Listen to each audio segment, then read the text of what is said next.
What does it mean to be first at something that will save countless lives for generations to come? When you're piloting an experimental aircraft that most people think is a death trap, flying into hostile territory to rescue men you've never met, knowing that if you succeed, you'll prove a concept that could revolutionize warfare. But if you fail, you'll probably die, along with everyone depending on you. What goes through your mind? Can you feel the weight of history in the moment? Or does it only become clear later, looking back, understanding that what you did changed everything that came after? I'm 96 years old, and in April 1945, I flew the first combat rescue mission using a helicopter, pulled 4 men out of the Burmese jungle behind Japanese lines using a machine most people thought would never work in combat conditions. I didn't know I was making history at the time. I was just trying to save lives. But that mission proved helicopters could do what everyone said was impossible, and opened the door for every air rescue that's happened since. This is the story of those flights, of pioneering something that seemed like science fiction, of discovering that sometimes the crazy ideas are the ones that save lives. My name is James Harman, and I was a 26-year-old lieutenant in the United States Army Air Forces in 1945, assigned to the 1st Air Commando Group operating in Burma. I'd been a pilot since before the war, learned to fly in civilian aircraft, joined the Army Air Corps in 1942, and went through standard flight training expecting to fly fighters or bombers. But my career took an unexpected turn when the Army started experimenting with helicopters, a new technology that most pilots regarded with deep suspicion. Helicopters in 1944 were primitive machines, underpowered and unreliable, prone to mechanical failures, difficult to fly, and generally considered too dangerous and impractical for military use. But a few visionaries in the Army believed helicopters could fill roles that fixed-wing aircraft couldn't, particularly in rescue and observation, and they needed pilots willing to learn to fly these strange machines. I volunteered for helicopter training in late 1944, partly because I was curious about the technology, and partly because I wanted to do something different, something that might make a real difference. The training was conducted at the Sikorsky plant in Connecticut, where Igor Sikorsky himself was developing military helicopters for the Army. The aircraft we trained on was the Sikorsky YR-4B, essentially a flying laboratory, an experimental design that Sikorsky was still refining. The YR-4B was tiny by modern standards, a small 2-seat helicopter with a single rotor, powered by a 180 horsepower engine that gave it barely enough power to lift itself, much less carry any significant load. It had a top speed of about 75 miles per hour, a service ceiling of around 8,000 feet, and a range of maybe 100 miles under ideal conditions. It was fragile, temperamental, prone to overheating, and terrifying to fly for anyone used to the stability and power of fixed-wing aircraft. Learning to fly helicopters was unlike anything I'd experienced in conventional flight training. Helicopters require constant attention, constant adjustment, a kind of active flying that never allows you to relax.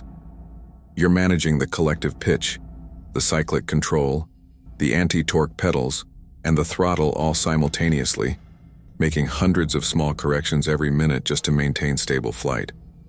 One instructor told me flying a helicopter was like trying to balance on top of a beach ball while juggling, and that description wasn't far off. The YR-4B was particularly challenging because it had no stability augmentation, no autopilot, nothing to help you maintain control. If you stopped actively flying for even a second, the aircraft would drift or start to lose control. But it could do things no fixed-wing aircraft could do. It could hover, could land in spaces smaller than a tennis court, could fly slowly enough to observe ground details, could access places that would be impossible for conventional aircraft. Those capabilities made it potentially revolutionary for military operations, if we could prove it would work in combat conditions. I completed helicopter training in February 1945 and was immediately assigned to the 1st Air Commando Group in Burma, one of the first helicopter pilots deployed to a combat theater. The Burma campaign was unlike anything happening in Europe, a forgotten war fought in some of the most inhospitable terrain on Earth. The Burmese jungle was dense, mountainous, hot, humid, and full of diseases that killed as many men as combat. Allied forces, primarily British, Indian and Chinese troops with American air support were fighting to push the Japanese out of Burma and reopen supply routes to China. The terrain made conventional warfare nearly impossible, required small unit operations and air supply, and created situations where wounded men could be stranded in jungle locations inaccessible to ground rescue. That's where the helicopter was supposed to prove its worth. I arrived in Burma in March 1945 with our YR-4B, which had been carefully disassembled, shipped across the Pacific, and reassembled at our base near Lalagat in India, just across the border from Burma. The aircraft had survived the journey better than I'd expected, though it required extensive maintenance to get it fully operational after being packed in crates for weeks. The other pilots in the squadron regarded the helicopter with a mixture of curiosity and skepticism, most of them thinking it was an interesting toy but not a serious combat aircraft. They'd ask questions about how it flew, make jokes about it looking like something from a Buck Rogers cereal, express doubts about whether it could actually perform useful missions. I shared some of their skepticism honestly. The YR-4B had serious limitations, but I believed in the concept enough to want to prove it could work. For the first few weeks, I flew familiarization missions, learning how the helicopter performed in the tropical conditions of Burma, discovering its limitations and capabilities in this environment. The heat and humidity were brutal on the aircraft. The engine overheated constantly, and the already marginal power became even more inadequate in the hot, thin air. I learned that I had to fly early in the morning or late in the evening when the air was cooler and denser. That midday flights were dangerous because the engine simply couldn't produce enough power to maintain safe flight. I learned the terrain, memorized landmarks, identified potential landing sites in the jungle, prepared for the missions I knew would eventually come. The call came on April 21st, 1945. A light aircraft, an L-1 Vigilant carrying 4 men, had crashed in the jungle behind Japanese lines after being hit by ground fire. The pilot and 3 British soldiers who'd been passengers were all injured, stranded in thick jungle about 30 miles from Allied lines, unable to walk out, and in danger from both their injuries and the Japanese forces in the area. Ground rescue was impossible, the terrain was too difficult and the Japanese presence too strong. A fixed-wing rescue was impossible. There was nowhere for conventional aircraft to land in that dense jungle. The standard procedure would be to abandon the men, write them off as losses, maybe try to airdrop supplies and hope they could evade the Japanese until Allied forces advanced to their position. But we had a helicopter, an experimental machine that theoretically could land in jungle clearings too small for fixed-wing aircraft. The question was whether theory could become reality, whether the YR-4B could actually pull off a rescue that everyone agreed was impossible by any other means. Colonel Cochrane, our commanding officer, called me to his tent and laid out the situation. 4 men were stranded. Their exact location had been spotted by an observation plane. The clearing where they were was maybe 50 feet across. Definitely too small for any conventional aircraft, but maybe big enough for the helicopter. The flight would be about 30 miles each way over hostile territory, close to the limit of the YR-4B's range. And I'd have to make multiple trips because the helicopter could only carry 1 passenger at a time, given the weight limitations and the hot weather reducing engine performance. It was dangerous, probably would fail, might get me killed along with the men I was trying to rescue. But it was also a chance to prove the helicopter concept, to show that this strange machine could save lives in situations where nothing else could. Cochrane asked if I thought it was possible. I told him I didn't know, but I was willing to try. I took off at dawn on April 25th, flying the YR-4B east toward the crash site, following compass headings and landmarks, scanning constantly for Japanese positions. The flight felt surreal. This tiny helicopter flying alone over enemy territory. No weapons, no armor.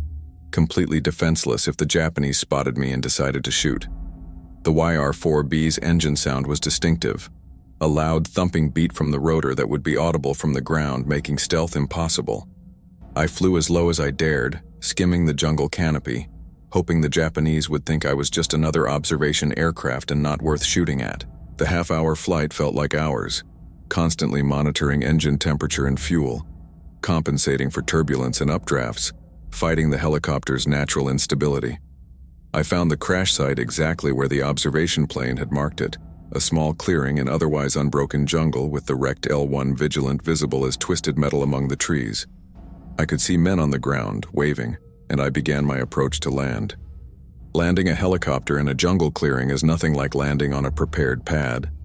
You're descending into a confined space surrounded by tall trees. Any mistake means hitting the trees and crashing, and you can't see the ground clearly through the dense vegetation until you're almost on top of it. I came down slowly, fighting downdrafts and turbulence created by the rotor wash bouncing off the trees and ground, making constant adjustments. My full attention focused on not hitting anything. The YR-4B touched down in the clearing with maybe 10 feet of clearance on each side, barely enough room, but we were down safely. The 4 men approached the helicopter, and I could see they were in rough shape. The pilot, an American lieutenant named Murphy, had a broken arm and lacerations. The 3 British soldiers were injured to various degrees, one with a serious leg wound, another with head trauma, the third with burns from the crash fire.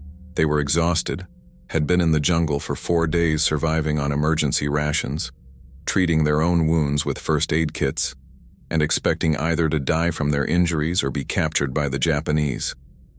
They stared at the helicopter like it was a miracle, this strange machine that had appeared out of nowhere to rescue them.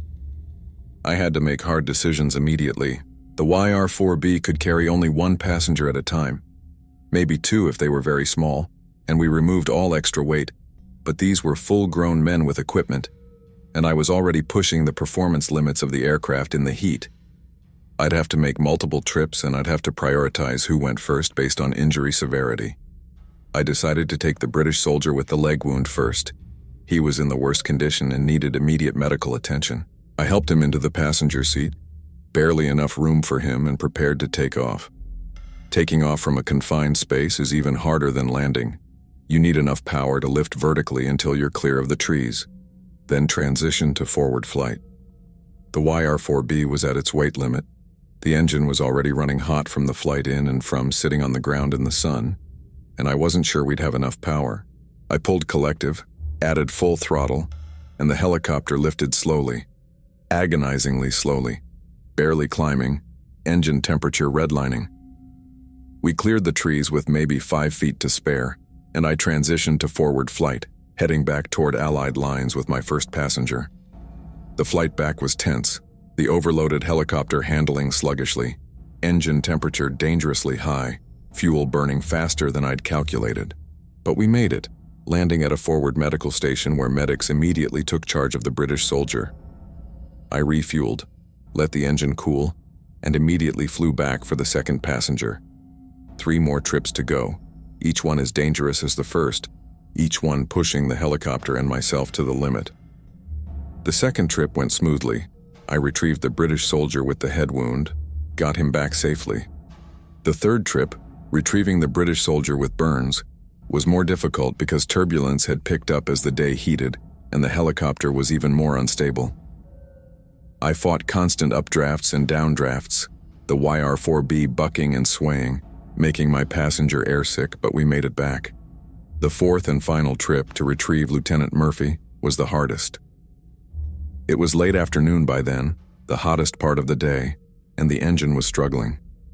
I barely got airborne from the clearing, had to nurse the helicopter back at a lower altitude than I'd have liked, watching the engine temperature gauge stay pegged at maximum the entire flight.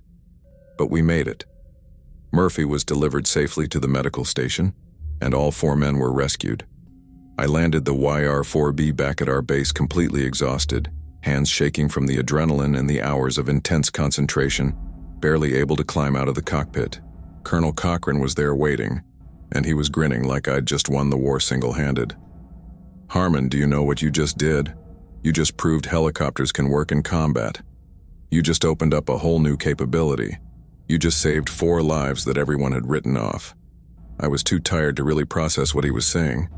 I just knew I'd gotten 4 men out who'd have died otherwise, and that felt good. But Cochrane was right, though it would take time for the full significance to become clear.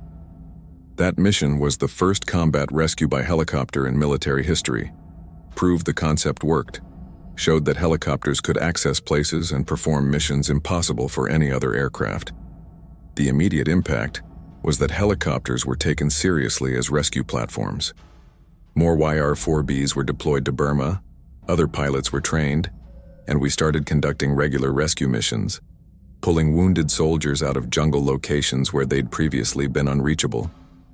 Over the following months, I flew dozens more rescue missions, evacuating wounded men, delivering medical supplies to isolated units, performing observation missions, proving again and again that helicopters had unique capabilities that justified their limitations.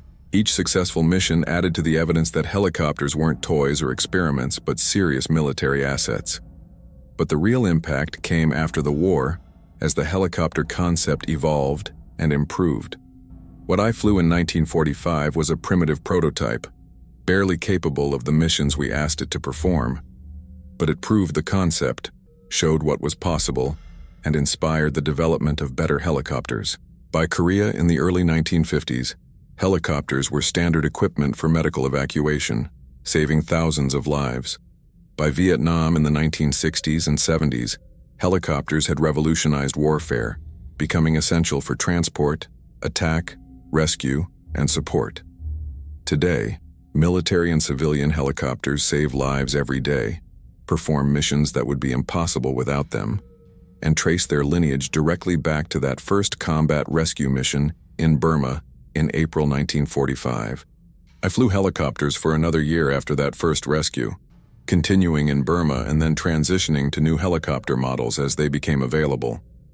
After the war, I stayed in aviation but moved to civilian helicopter operations, flying for companies developing commercial helicopter services, participating in the evolution of rotary wing aviation from experimental curiosity to essential tool. I flew rescue missions, cargo missions, observation missions, helped prove that helicopters could be economically viable in civilian operations. But nothing compared to that first rescue, those 4 trips into hostile jungle to pull out men everyone had given up for dead. Looking back from 96 years old, I'm amazed at how primitive the YR-4B was, how limited its capabilities, how dangerous it was to fly. Modern helicopters are so far advanced that they barely resemble that little Sikorsky I flew in Burma. They're faster, more powerful, more reliable, safer, capable of missions we couldn't have imagined. But they all started with that first generation of experimental helicopters, with pilots willing to fly machines everyone thought were death traps, with missions like that first rescue that proved the concept worked. I'm proud to have been part of that, proud to have flown that first combat rescue, proud to have helped establish helicopters as life-saving machines. The 4 men I rescued that day all survived the war. Lieutenant Murphy recovered from his injuries, went back to flying, stayed in the Air Force and made it a career. The 3 British soldiers recovered and returned to their units. I stayed in touch with Murphy for years, exchanged letters, met at aviation conferences, maintained a friendship based on that shared experience. He told me once that he'd given up hope when the L-1 crashed, thought he was going to die in that jungle, and then he'd heard the helicopter and couldn't believe it was real. I thought I was hallucinating, Carter. I thought the injuries had made me crazy. Nobody had ever heard of a helicopter rescue. Nobody thought it was possible. But there you were, this little machine dropping out of the sky like something from the future. You saved my life, saved all our lives, and changed everything about how rescue operations work. I'm proud to know you. That's the legacy I'm proudest of. Not the technical achievement or the historical significance, but the lives saved. 4 men went home to their families because of that mission, lived full lives, had children and grandchildren, decades of experiences they wouldn't have had, and they were just the first.